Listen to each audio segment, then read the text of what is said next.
Esta é uma das maiores riquezas do Peru. Nenhum outro país do mundo produz uma variedade tão grande de batatas. São mais de 2.000 tipos diferentes, de vários tamanhos, cores, sabores, aromas. Um só é 60. Um só é 60 centavos. O quilo, mais ou menos, pouco mais de R$1 o quilo da batata, mais cara. Aqui, essa é a mais cara.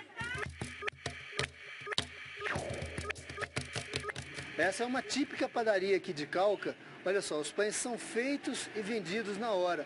É um pão normal, tradicional, feito com água, farinha de trigo, manteiga.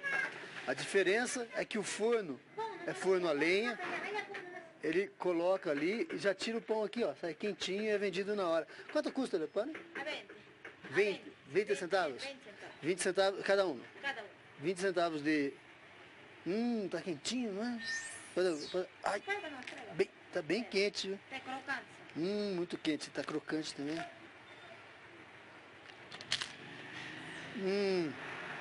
Vou levar 20.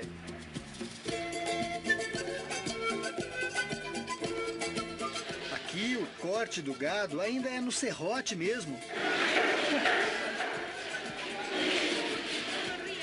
Nada se desperdiça. Esse é um queijo típico aqui da região. Olha só, interessante. É feito com leite de vaca mesmo, não é leite de lhama.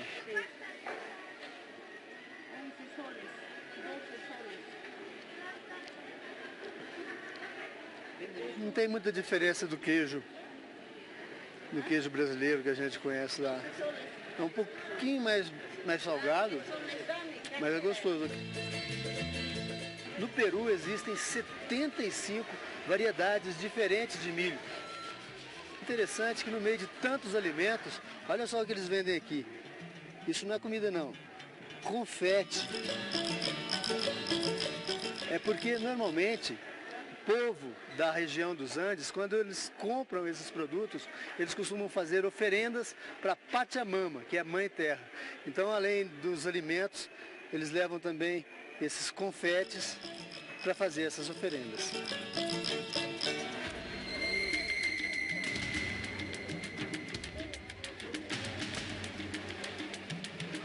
Usada em chás, na culinária e para mascar, a folha de coca é mais um ingrediente da cultura peruana. In natura não é considerada droga. Quanto custa? Um sol. 70 centavos de real, mais ou menos. Você pega ali umas bolinhas para endulçar essa ali. Nos mais antigos e secretos rituais, ela tem presença garantida. Até hoje, aqui no Peru, existem lugares onde acontecem rituais baseados nas antigas tradições incas. É exatamente o que está acontecendo agora. Este é um templo, são vários círculos de pedra, e o Pedro é um sacerdote andino, que aqui na região é chamado de Paco. Ele está preparando agora uma oferenda. O que ele tem nas mãos são folhas de coca. A Chicha também se faz presente. Vamos acabar isto. Sim. Añai, torai.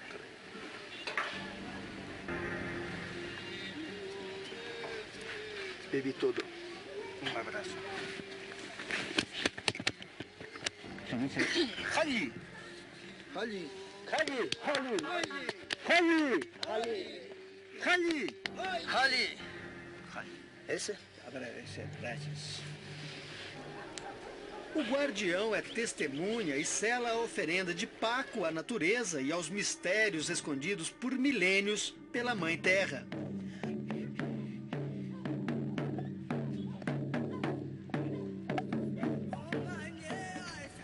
A chicha é outra herança deixada aos peruanos pelos ancestrais incas. Isso aqui que a gente está vendo, olha, esses caldeirões que estão fervendo, eles têm aqui já uma mistura que é a base da chicha. E o Dom Fortunato, há 33 anos, prepara essa bebida. É feita à base de... Que é a base da chicha? A base de maíz, ora, solamente com harina de trigo. Sim. Ele disse que é maíz, que é o milho e farinha de trigo. Salud. Salud. Salud. Personajipas, toma aí cuidado. Toma aí cuidado.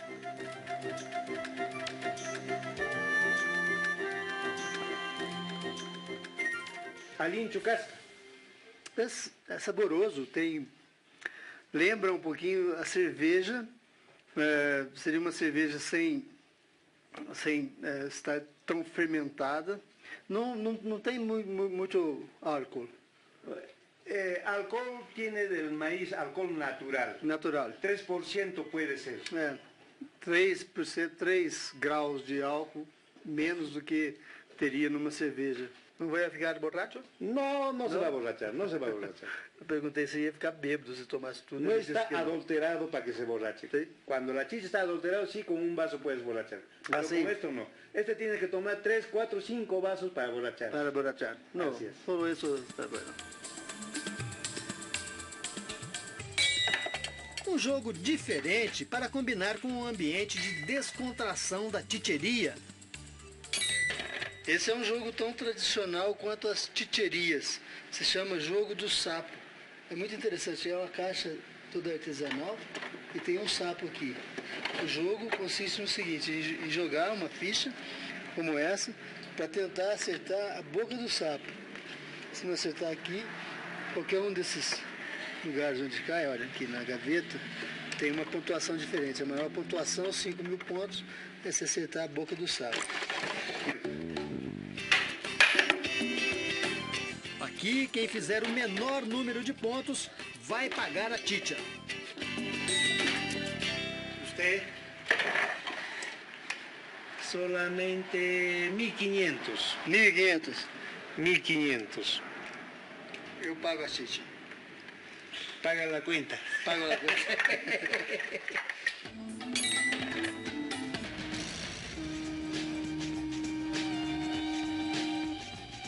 Dos Andes para o Pacífico.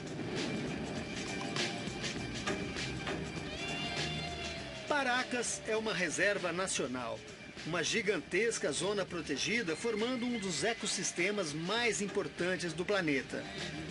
Um lugar recheado de mistérios. A pré-história do Peru começa aqui, no litoral. Esta foi a primeira região habitada pelo homem por um povo chamado Paracas, que deixou marcas que até hoje resistem ao tempo e ajudam a contar um pouco da história deste país. Esse candelabro gigante de 117 metros de comprimento e 63 metros de largura foi esculpido na duna há centenas de anos. Alguns pesquisadores acreditam que esse candelabro representa, na verdade, um cacto alucinógeno usado em rituais indígenas. Mas existem outras teorias. También curiosamente apunta en dirección al sur perfectamente, hacia la línea de Nazca. Entonces, por eso se dice que pertenece, digamos, a la línea de Nazca. E é em Nazca onde encontramos um dos maiores enigmas da humanidade. São as linhas de Nazca, esculpidas no solo pedregoso 300 anos antes de Cristo. Um mistério deixado pela civilização Nazca, ainda mais remota do que os Incas. E o que mais intriga é que a maior parte dessas linhas milenares só pode ser vista do céu, a 1.500 metros de altitude. Uma aranha de 50 metros de comprimento, um cachorro. Na cultura Nazca, as aves tinham destaque. O colibri surpreende pela nitidez. Mas o desenho mais intrigante está esculpido nessa montanha e foi batizado de Astronauta. Uma das teorias é que Nazca seria uma pista de pouso para extraterrestres. Outra, que as tribos usavam os desenhos para indicar onde havia água ou para contar o tempo. Só teorias. O certo é que numa área desértica de 500 quilômetros quadrados estão mais de 800 traços e figuras geométricas, um mistério que fascina o mundo.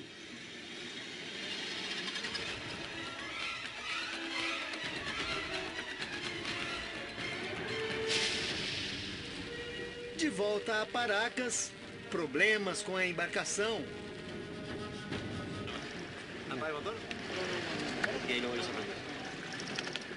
Hay momentos que estos motores electrónicos, justo cuando pasa aquí y se falla.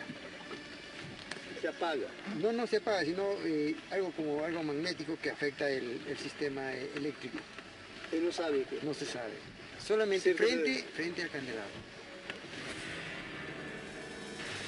Tanto mistério só é esquecido pelo tamanho da beleza natural do lugar.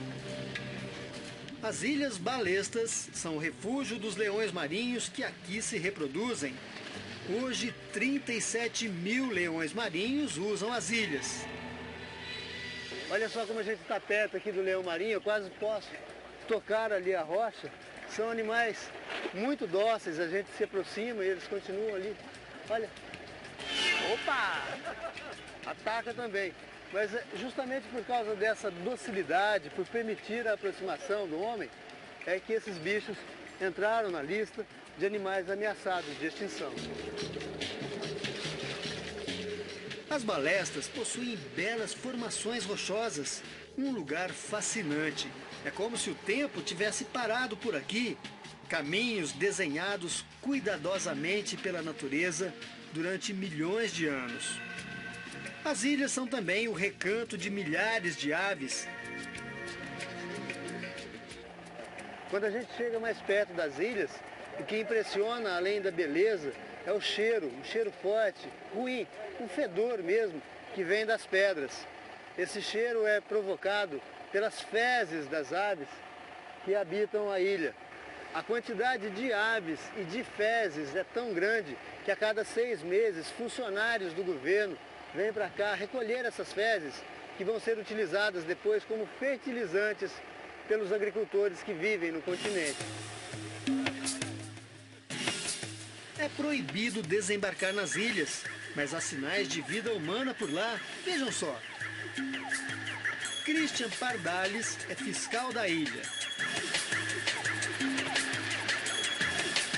Ele passa até 45 dias sozinho. Depois é substituído por outro fiscal. Sistema rodízio.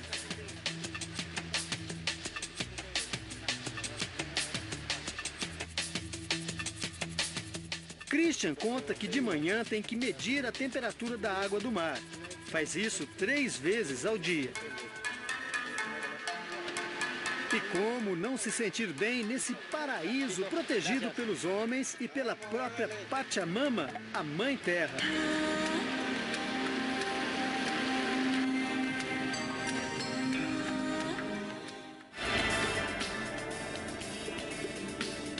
No Peru, o inesperado sempre acontece. Olha só o que encontramos agora. Um deserto com dunas enormes. Para enfrentar a areia é preciso murchar os pneus, aumentar a aderência.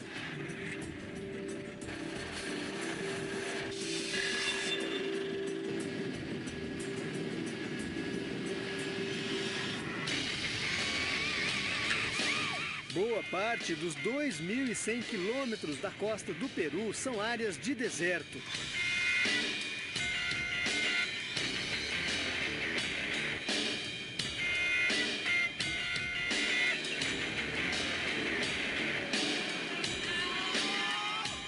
O Peru tem muitas faces e todas diferentes.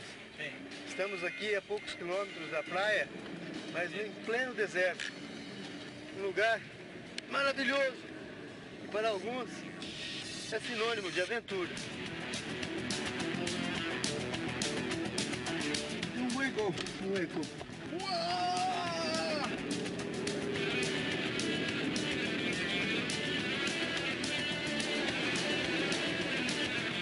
E todo cuidado é pouco para ultrapassar os limites.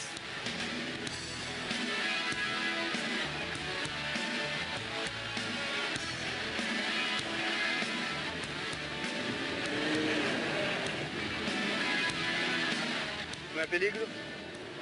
Peligro hay si yo me desconcentro.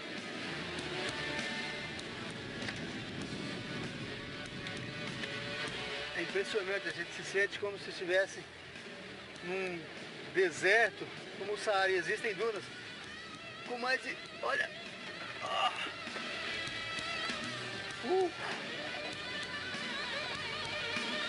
Esquisito.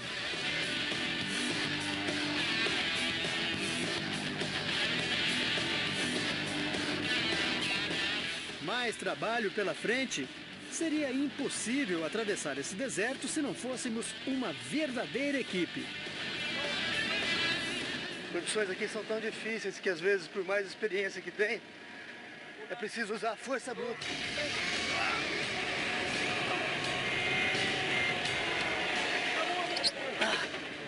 Aí lá, né?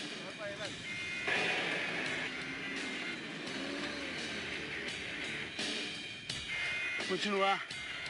E ainda tem mais areias e dunas pela frente.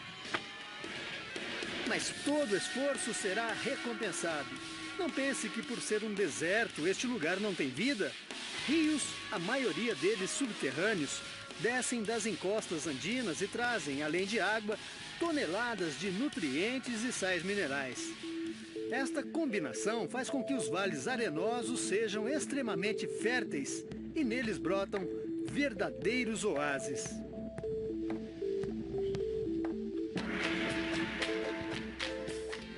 Água cristalina.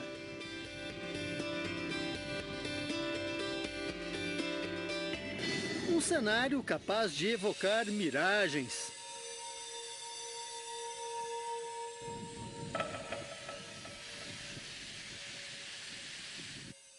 Seu Nestor é o privilegiado que toma conta daqui.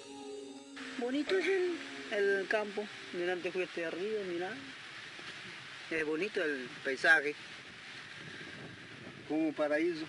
Ajá.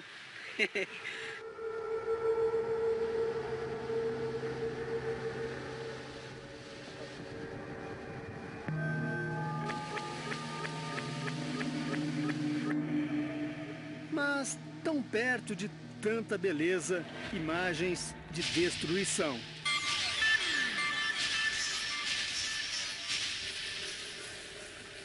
A cidade de Pisco foi palco de uma das maiores tragédias da história deste país. No dia 15 de agosto de 2007, a terra tremeu aqui. Um terremoto tão forte que 70% das casas de Pisco vieram abaixo. O terremoto atingiu 7,9 pontos na escala Richter. Essas imagens foram gravadas poucos minutos depois da tragédia. Pisco foi a cidade mais atingida pelo tremor, que matou 510 pessoas no Peru.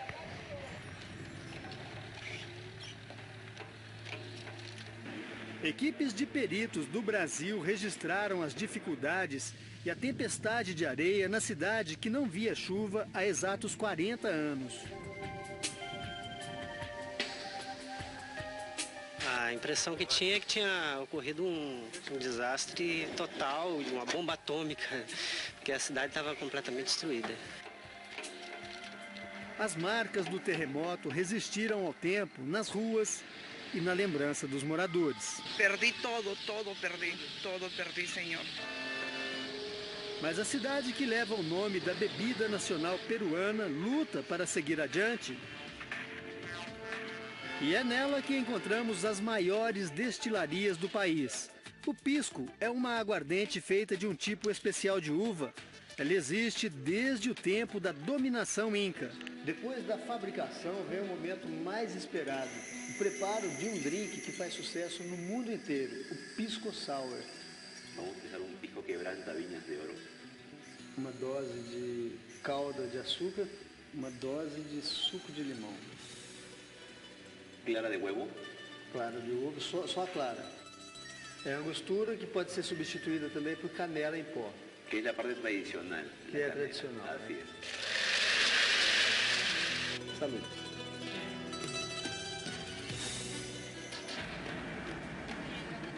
A região andina do Peru guarda vestígios riquíssimos das primeiras civilizações que habitaram as Américas. Cusco fica escondida no meio das montanhas.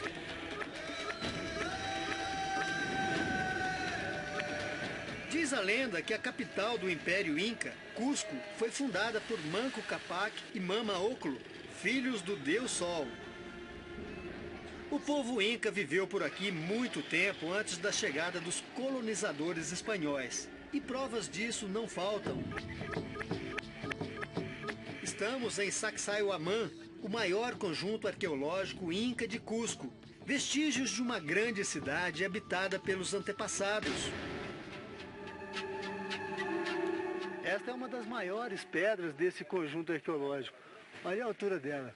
Mais de 6 metros, pesa 80 toneladas. E existem dezenas de outras como estas, formando um grande paredão. Durante muito tempo, isto intrigou pesquisadores e cientistas do mundo inteiro. Eles se perguntavam como os incas conseguiam transportar essas pedras e cortar dessa forma. Olha aqui, olhando mais de perto, olha como elas estão bem cortadas e encaixadas. Dá para a gente perceber bem. Nós temos que imaginar mais de 15 mil a 20 mil pessoas trabalhando todos os dias, mas sem escravidão. Não eram escravos? Não eram escravos. E por que trabalhavam? Trabalhavam para um bem comum universal. Com 300 mil habitantes, Cusco é uma mistura dos passados inca e espanhol. Em cada esquina se descobre uma riqueza. Esta é uma situação que a cada dia se torna mais comum nessa região dos Andes. Os agricultores fazem escavações para pequenas plantações e, de repente, brotam do chão pedaços de história. Foi exatamente o que aconteceu nesse lugar. Probablemente este lugar ha sido ya posesión también española, ¿no? O sea, ha sido en tiempo de la colonia, posteriormente han utilizado este lugar, porque hemos encontrado objetos coloniales también, ¿no? Cerámicas de colonia, ¿no?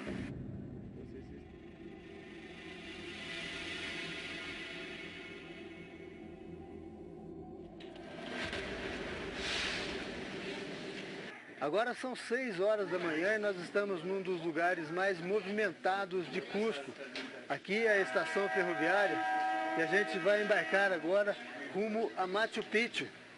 Vamos fazer uma viagem de 3 horas pela Cordilheira dos Andes até a cidade perdida dos Incas. As paisagens se movem em quadros que ficarão marcados para sempre na memória. Estamos atravessando o Vale Sagrado e o rio Urubamba acompanha os trilhos do trem panorâmico.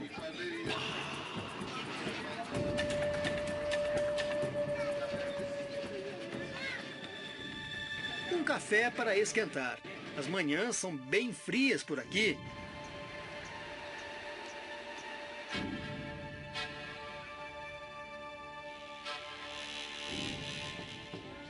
Chegamos à cidade de Águas Calientes.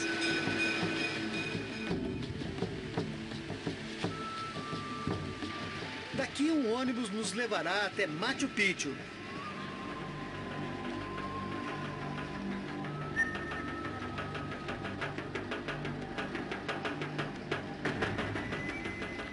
Historiadores defendem várias teorias do surgimento de Machu Picchu. Para conquistar a floresta ou proteger o império de quem viesse dela, para cultivar folhas de coca nos platôs ou como centro religioso do Império Inca. O mentor da obra teria sido o Inca Pachacutec. Em 1911, em uma expedição, o professor americano Hiram Bingham descobriu Machu Picchu, que significa Montanha Velha em Quechua.